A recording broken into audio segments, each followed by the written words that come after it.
At the end of 2024, I treated myself to a pre-owned 2022 GIbson ES-335. And I want to share with you some of my experiences of finding the right one, as well as what brought me to this particular guitar. So in late 2022, I finally stuck my toes into the waters that are semi-hollow guitars. I bought an Epiphone. It's an ES-335 inspired by Gibson. I made some mods to it, and from that point on, I really liked it. I estimate that I used it on 85% of the gigs I had done since then. And the reason I went with the Epiphone at the time was I didn't feel comfortable spending a ton of money on a guitar style that I wasn't very familiar with. I'll put a link in the description below so you can check out the video for that guitar. But let's get this out of the way as well. If you like the channel, hit the subscribe button. The bell icon will let you know when I put up a new video.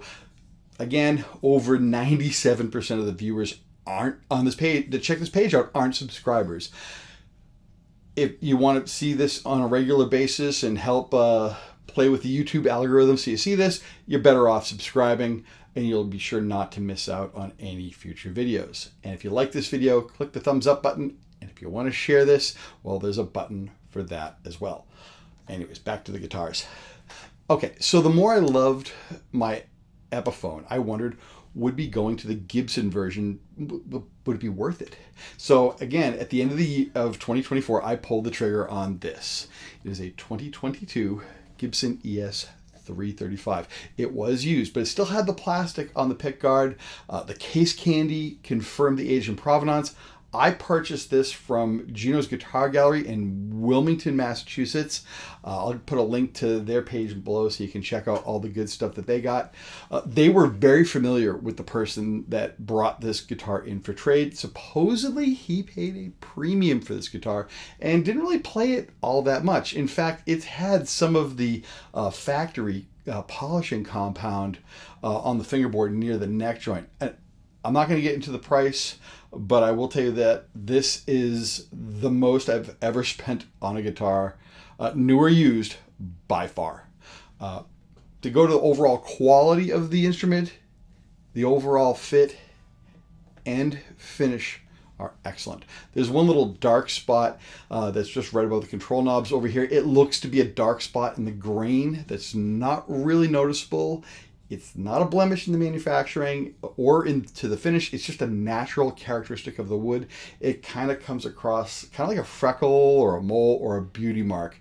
I have had a Gibson in the past that had some minor finish flaws that it came that way from the factory. So I've kind of had a pretty sharp eye of what to look for from seeing other guitars as well and owning one of them. So this guitar passed the eyeball test with flying colors. Getting to some of the specifics, this is a typical ES-335. However, it's got a chunkier late 50s style neck, and the pickups are the calibrated T-type humbuckers. And I have to say, I saw this guitar and just right off the rack, it played really well and sounded wonderful. I had Adam at AF Precision Setups give it the once over setup and did a couple of very minor mods. The first were we did some locking strap buttons, of course, and the second item we did was some locking Kluson tuners. These were direct drop-ins, no drilling or modifications at all. I love the idea of locking tuners, even on non-tremolo guitars. They make string changes quick and easy, and the tuning stability is excellent as well. I did plan on installing a Bigsby B7 using the Vibramate system, the same way I did on my Epiphone 335. But in this case, the mounting holes for the adapter plate didn't line up with the Bigsby's attachment points. Adam at AF Precision Setups thinks it might be a bit of tolerance stack coming into play. Basically it's whatever the acceptable tolerances are on the Bigsby, the plate, the guitar, and when you start adding in the pluses and minuses of things individually, there's not a big deal, but when you add them up together, it just doesn't. They just didn't jive. I've done a little more research on that, and I'm not the only person with this issue. I found a few people in some forums that have had the same problem. The simplest solution seems to be to basically put the Vibromate on, find out where the holes are going to line up on there, and then drill and tap new holes on the Vibromate plate rather. So that's a solution that might be coming down the road. I didn't really want to dive into trying to fix a problem without doing a little bit of research, so that's what brought me down to that. I could just install the Bigsby directly on the body, but that's more of a permanent solution that I'm comfortable with. Right now, though, I have to tell you, this is arguably the best sounding and the best playing guitar I have. That I have in my rack of guitars here, and I really don't want to mess around with this and with any kind of permanent changes. Like I say, I really like the big chunky neck. It's a bit different than what I'm normally used to on a guitar, but I like the fact it sends me into different playing spots. I also think that really found the calibrated T-type pickups to be very nice overall. They're, from what I understand, they're kind of voiced. These are kind of voiced like for the pickups that came out after the PAFs, and according to Gibson, these were kind of the original versions of these pickups were available back in the day from like 1966 to 1979, and they have an Alnico 5 magnets.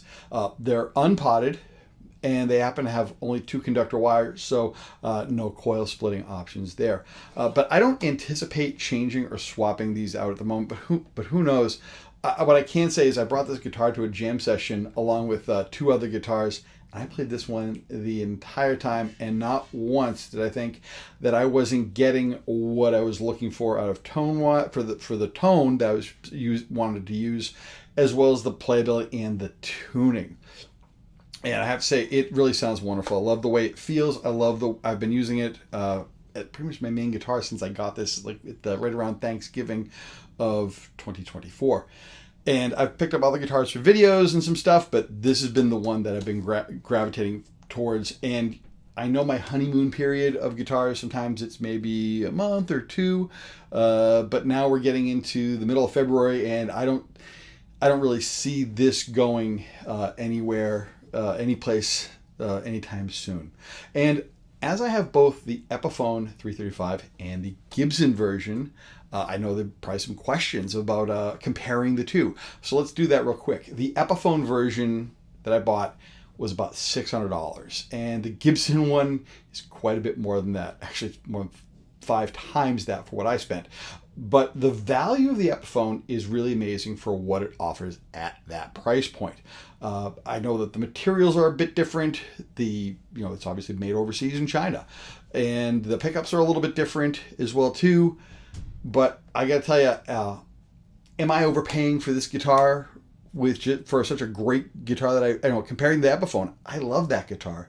And am I just kind of like justifying that because I just got this new guitar and I need to say this is better than the old one that I had, the more inexpensive one? No.